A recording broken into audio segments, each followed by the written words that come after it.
IPL 2025-এর mega auction নিয়ে উঠে এলো অনেকগুলি বড় আপডেট। প্রতিটি আইপিএল ফ্র্যাঞ্চাইজি আইপিএল নিলামের মাধ্যমে কতজন প্লেয়ারকে তাদের দলে পুনরায় রিটার্ন করতে পারবে, কত কোটি টাকা করে পার্স থাকতে চলেছে প্রতিটি দলের নিলামের সময়। এছাড়া তিনটি বড় আইপিএল ফ্র্যাঞ্চাইজি সামনে সিজনের জন্য পরিবর্তন করতে চলেছে তাদের ক্যাপ্টেন। আইপিএল এর মেগা অকশনের আগেই কোন কোন বড় প্লেয়াররা তাদের দল পরিবর্তন করতে চলেছে, এই সমস্ত কিছুর আপডেট এই ভিডিওর মাধ্যমে আমি তোমাদের জানাতে চলেছি। তাই বন্ধুরা অবশ্যই ভিডিওটিকে স্কিপ না করে শেষ পর্যন্ত দেখতে থাকো। আইপিএল এবং সমস্ত ধরনের ক্রিকেট রিলেটেড জেনুইন আপডেট বাংলায় সবার আগে এই চ্যানেল পাওয়ার জন্য অবশ্যই চ্যানেলটিকে এখনই সাবস্ক্রাইব করে পাশের বেল আইকনটিকেও ক্লিক করে রাখো। তো বন্ধুরা, আইপিএল 2025-এর মেগা অকশন নিয়ে উঠে আসছে অনেকগুলি বড় আপডেট, যেখানে জুলাইয়ের শেষে 30শে জুলাই অথবা 31শে জুলাই প্রতিটি আইপিএল ফ্র্যাঞ্চাইজির মালিকদের সঙ্গে বিসিসিআই কর্তৃপক্ষদের হতে চলেছে একটি মিটিং, যেই মিটিং এ আলোচনা হতে চলেছে 2025 মেগা নিলামের মাধ্যমে প্রতিটি দল তাদের দলে পুনরায় কতজন প্লেয়ারকে রিটার্ন করতে পারবে, এছাড়া কত কোটি টাকা করে পার্স থাকতে চলেছে নিলামের বেঞ্চে প্রতিটি দলের কাছে। এর আগে যেমনটা জানা যাচ্ছিল, অনেকগুলি আইপিএল দল সামনের সিজনে আইপিএল এর জন্য আইপিএল এর রিটেনশনের সংখ্যা বাড়ানোর দাবি জানিয়েছিল, যেখানে এর আগে পর্যন্ত আইপিএল এর নিয়ম ছিল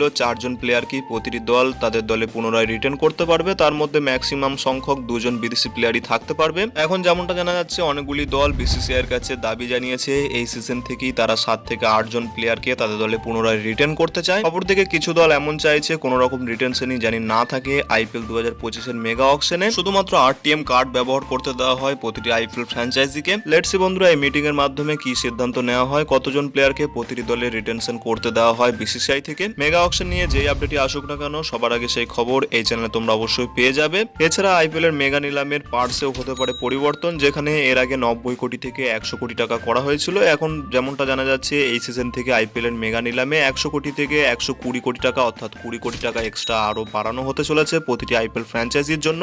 এখন আসা যাক আইপিএল 2025-এর তিনটি বড় আইপিএল ফ্র্যাঞ্চাইজির ক্যাপ্টেন পরিবর্তনের রুমার্স নিয়ে, যেখানে বন্ধুরা গতকাল স্পোর্টস কিরা, টাইমস অফ ইন্ডিয়া এই সমস্ত ক্রিকেটের বড় সোর্স থেকে কিছু আপডেট দেওয়া হয়েছে। আইপিএল 2025 সিজনের জন্য কেএল রাহুল পরিবর্তন করতে চলেছে আইপিএল দল, যেখানে গত 3 বছর ধরে কেএল রাহুল আইপিএল এর একটি নতুন দল লখনৌ সুপার জায়ান্টসের হয়ে ক্যাপ্টেন্সি করেছে এবং বন্ধুরা সেই দল ভালো এভারেজ পারফরমেন্সও করেছে। এখন যেমনটা জানা যাচ্ছে, আইপিএল 2025 সিজন থেকে কেএল রাহুল খেলতে চলেছে আরসিবি দলের হয়ে। হ্যাঁ বন্ধুরা, ফাফ ডু প্লেসিস যেহেতু তার বয়সজনিত কারণে আরসিবির ক্যাপ্টেন্সি পদ থেকে সরে দাঁড়াতে পারে, যার কারণে কেএল রাহুলকে সামনে সিজনের জন্য করা হতে পারে তাদের দলের নতুন ক্যাপ্টেন। এছাড়া ভারতীয় দলের আরেকজন বড় ক্রিকেটার, উইকেট কিপার ব্যাটার্স এবং দিল্লি ক্যাপিটালসের ক্যাপ্টেন ঋষভ পান্তও পরিবর্তন করতে চলেছে আগামী সিজনের জন্য তার আইপিএল দল। এই সমস্ত বিশ্বস্ত সোর্স থেকে যেমনটা জানা যাচ্ছে, ঋষভ পান্ত লাইকলি আগামী সিজনের জন্য চেন্নাই সুপার কিংসের হয়ে ক্যাপ্টেন্সি করতে পারে। এর আগে মহেন্দ্র সিং ধোনির সাথে ঋষভ পান্তের অনেক ছবি লিক হওয়ার পর যেমনটা গুজব শোনা যাচ্ছিল, ঋষভ পান্ত সামনের সিজনের জন্য চেন্নাই সুপার কিংস দলে যেতে পারে। এখন বন্ধুরা তা